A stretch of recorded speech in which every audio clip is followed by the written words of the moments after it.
is on her way, and V.Hampton-Roads is ready. 469 pieces of equipment ready to help fight snow. We have the manpower, we've prepped, we've pre-treated, and we are ready to push snow. So that was Virginia. Georgia also dealing with this winter storm Inga moving through. This happens to be at Atlanta Hartsfield-Jackson International Airport. You can see the de-icing procedures going on there as the planes line up and basically get to those de-icing pads and then get sprayed down with the different chemicals in order to make it safe for those planes to go. Lots of cancellations at the airports today leading into this event, and then a lot of delays as well. A ground delay program is in place, which means you're basically not leaving your departure airports on your way to Atlanta because of the conditions on the runways and in the surrounding zone there for Atlanta. So 2 hour and 35-minute average delay. Now, there's plenty of sun, and that'll help the runways a little bit, but it's only 16 degrees, so there's a limit as to how much it will help. And again, you look at, Charlotte or Charleston or Raleigh, there's not a lot of delays being indicated on this map, but it's because there's been a lot of cancellations leading into this event, and thus that doesn't show up in the same way. Newark Liberty and LaGuardia both with some flight delays as well. Want to go back to the Georgia area, check out the road conditions. It's not just about those of you trying to fly today, it's also about the roads. Talked to the Georgia Department of Transportation and spokeswoman Natalie Dale joining us this morning from Atlanta. Natalie, thanks so much for joining us. Absolutely. So how are the roads starting to look? We're getting the sun angle up. We're starting to get a little bit of help from Mother Nature, although it's still very cold out. What are you guys watching right now? Well, just like you said, even though we're getting that warm up, it's not going to be near enough to get the melt that we typically get in the South following a storm system like this. We have about 3/4 of our state that roadways that have been affected by this storm system.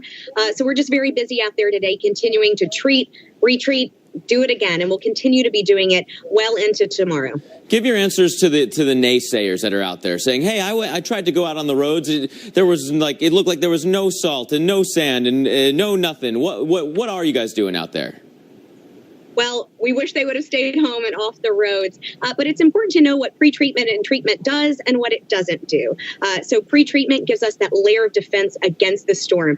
But as that storm comes in, we have to continue to treat and retreat what the storm has brought in. The storm just ended around 7 o'clock this morning, so our crews have only had about 5 or 6 hours without extra precipitation being added to what was already on the roadway to treat these roads. So we're still very much in the early stages of treating our roads. And again, since we won't be getting above freezing, a lot of complexities with having to get some of this ice and this very light snow off the road. This light snow is very hard to plow because you don't have that thickness like wet sand.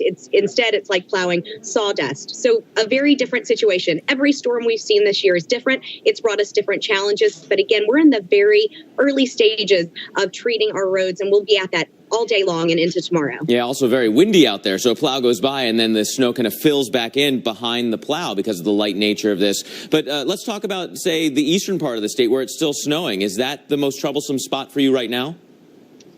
Right now, that's what we're seeing is as this storm moves through, we're just adding to lane miles that are already affected by this storm. We have about 18,000 center line miles that Georgia DOT is responsible for, and statewide 13,000 of those have been affected. So we have every person that works for us in our winter weather department, all of our plows, all of our brine trucks, and all of our salt trucks, everything that we have, all of our materials going to all these roadways that have been affected. And we, like you said, as this storm moves through, we continue to add roadways to this. Absolutely. A big event for the South yet again. Natalie Dale, thanks so much for spending some time with us from the Georgia Department of Transportation.